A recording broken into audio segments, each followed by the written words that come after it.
Welcome to Session 8 review of my Dragon Heist campaign.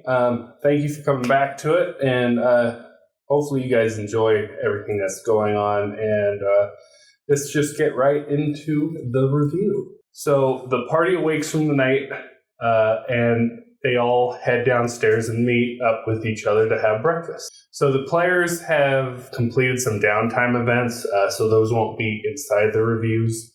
I'll try to hint on them and kind of explain a little bit when we do hit them. So let's talk about downtime. So I spent about 30 minutes to an hour with some characters doing level ups and some side quests, missions throughout the week. I enjoyed it. I believe it was a good way to have game sessions not focus on a single player for a good chunk of time. Of course, I did have some extra time to give to this game, as many DMs won't have as much time, so they won't be able to do each small sessions like this, but I could, so I did, and it went well.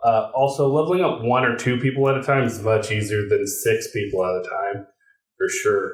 So when they head downstairs, they see Jenks pacing back and forth, one of the gnomes that run the magic shop in the market district in Waterdeep.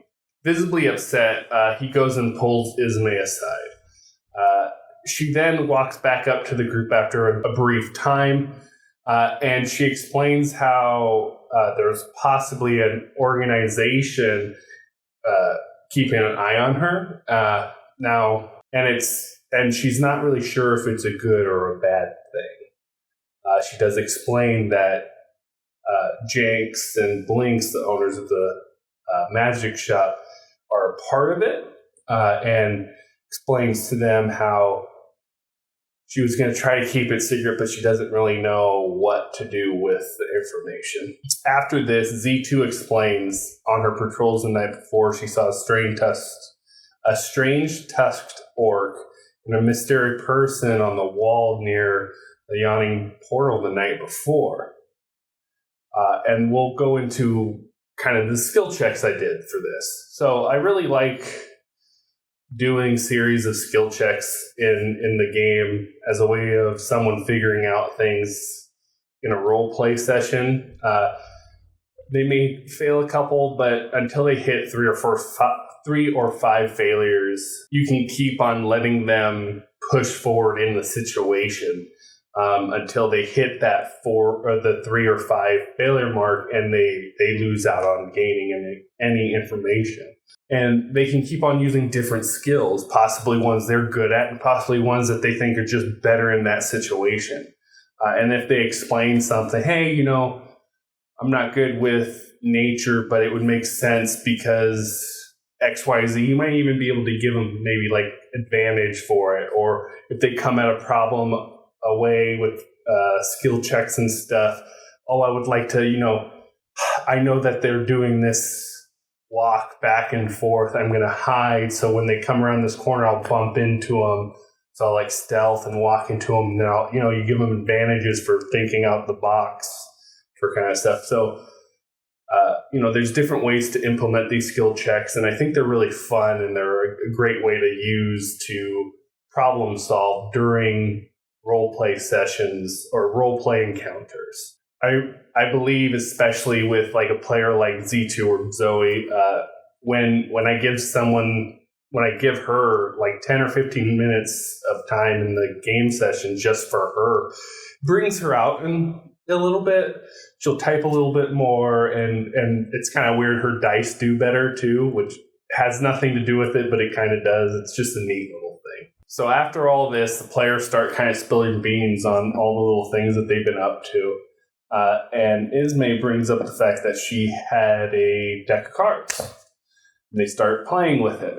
And this deck of cards, like many people assume it is probably, is a deck of many things.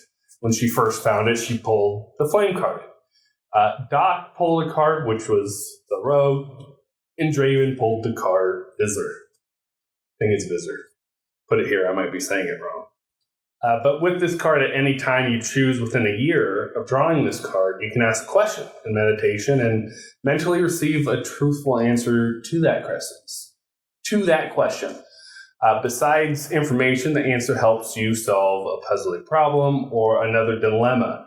In other words, the knowledge comes with wisdom on how you can fix it. You know what I mean? So, pretty cool. Let's first go into the deck of many things. I think I see a lot of people, on Reddit and other forums. This can be a problem for a DM to have in the game. But to be completely honest, there's ways to deal with the card. You could manipulate the deck or just lie to the players what card you draw, or just let them pull a card and then deal with the consequences. This is a game after all, and if they pull Void, they pull Void. Fucking that sucks. You get to sit over there and create a new character in the background while I figure out how I'm going to pull your new character in. So, I mean, sure, there are times where the team is TPK'd by like the death card, or players are pissed when they are voided away, but there's great cards in the deck too, and there's also cards that can kill you, and you pull from the deck, it's your choice. After those 3 cards are pulled, the game stops pulling and decides to go speak to Silverhand and get the Troll Skull Manor fixed up.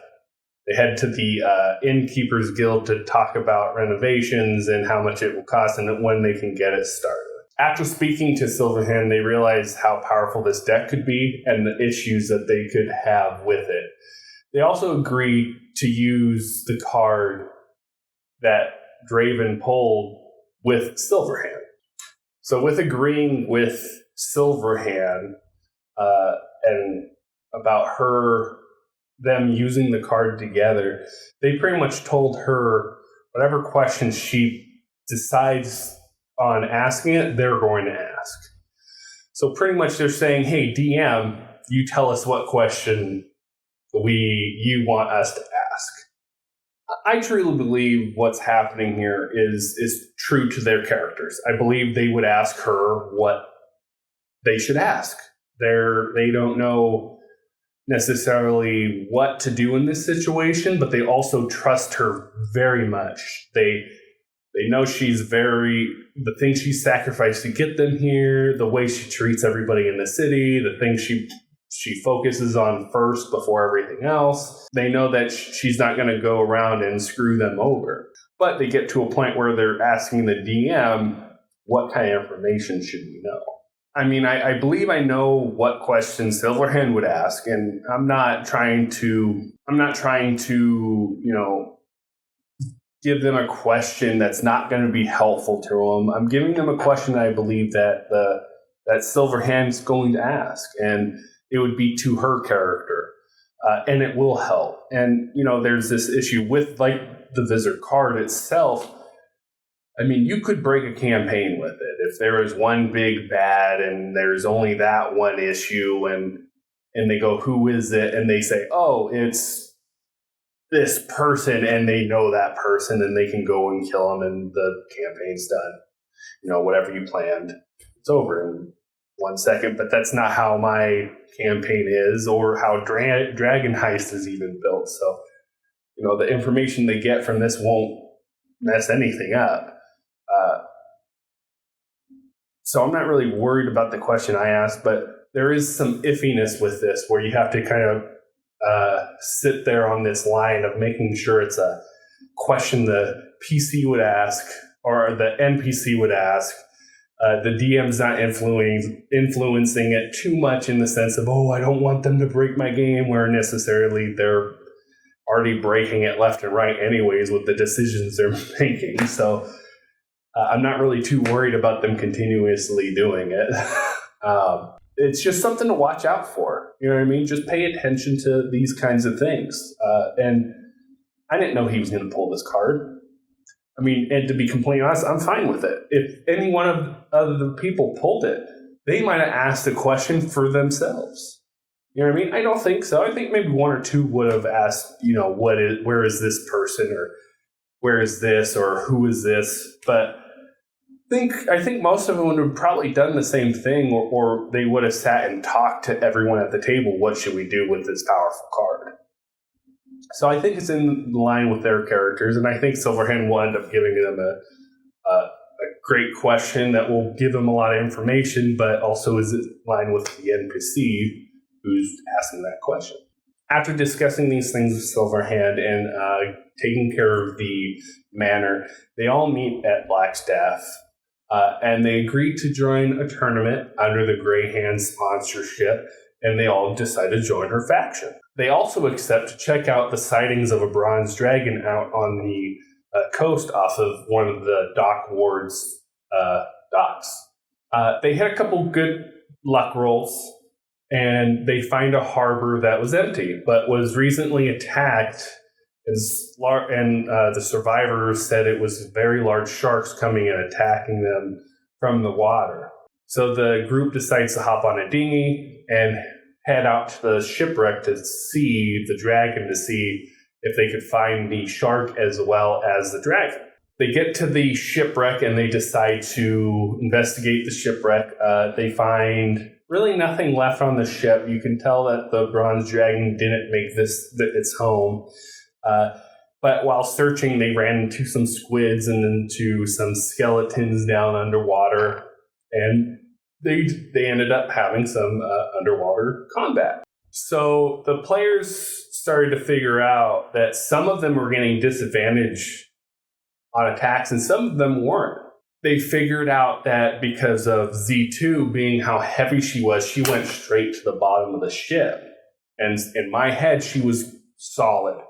And then you had someone like Draven who was next to the mast and holding on to things, and he had a couple items of like water breathing and as well as walking on water. So like the water's kind of is still inside the ship. So I was like, okay, you kind of have a better stance than everyone else.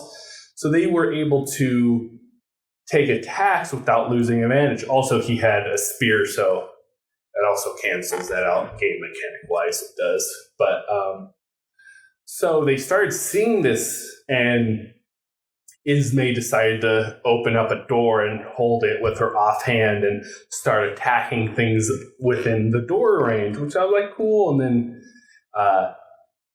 Warwick took his wings and shoved them into the ship and stabled himself, and so he could make attacks. And so it's just really cool to see them realizing that they could get rid of this disadvantage on their attacks in ways of using the environment around them. It was just really cool just seeing how their minds are changing from the way that we normally play in the game.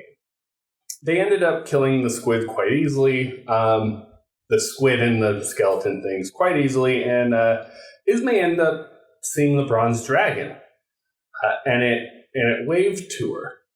Ismay being Ismay, always wanting to make friends with everyone and wanting to make friends with creatures, especially dragons and kobolds and fey creatures all the time when she was a kid in her backstory and stuff. She didn't hesitate, and she knew how the other players felt about dragons, or at least how they felt about some of the dragons. So she just headed straight for it. And she followed it. And the other people grabbed the loot first, tossed it, so they were a bit farther behind.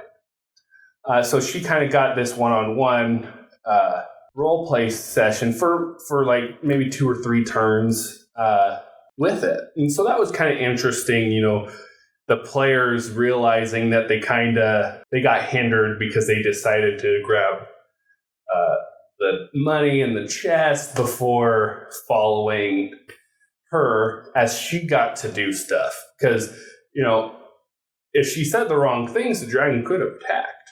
But she said good things, so that's that. So the role play from this point on was great with the dragon. It kept her very interested. They kept doing quirky things to her, like eating the dragon's food, making silly jokes, and acknowledging her power about her being able to just smack them around.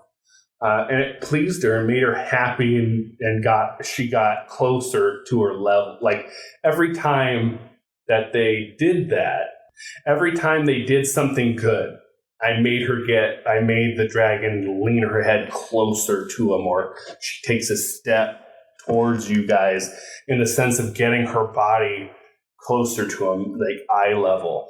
And every time they did something wrong, like Ismay went to rub him, and I said, "Oh, just do like a performance check or something like that." And she like rolled her one. So I'm like, "Oh, you shoved your finger in her nose," and so she like stepped back, like, what the heck are you doing, right? And so I kind of had kind of a little mechanic there for them to kind of see what they were doing. And I don't know if they realized that or not, but they did a lot of good things. So she was like on their level quite quickly.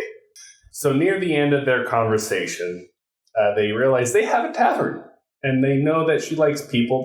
She likes to people watch, and they start talking to her, and they realize that she's not a danger. She killed the shark that attacked the people because she was upset with it. She likes people, so they go, "Hey, what if we offered you a job at our tavern that we're putting up? What if we can get you into Waterdeep?" That made her very happy. They explained they would give her treasure for her work, and she could hang out and watch all the people and be entertained by all the people that came to their tavern. Now, this is a curveball, yes, but it's such a good one. You just have to respect it, even though you didn't want a curveball, because you wanted a fastball and you just smack it out of the park, and they fucking throw you that nasty curve, and you're like, pah. So we get to that point, and she's pleased, and she goes, "I'll think about it. If you can get me in, I will definitely check out what a job is. I will hang out at your tavern." Now, however they decide to do this, and they work with black staff and stuff like that, is however they want. So it is what it is, and it should be good. Yeah, you should see it. Also, near the end of this session, I was told my game was like an isekai. I'm going to have to go and look into that, see if my game is an isekai. Has some points I've already thought about. Maybe I'll make a video about it. Making a lot of promises for videos, and I don't think I'm making any of them. But that's where we left off, and the Misfits are possibly adding a dragon to their tavern of monsters, because, they're adding a bunch of changelings as well next week. And we'll see how all that will work out soon. Let me know if you like it down in the comment section below. Hit the like button, subscribe, and share it with all your friends. And like always, you guys have a wonderful day.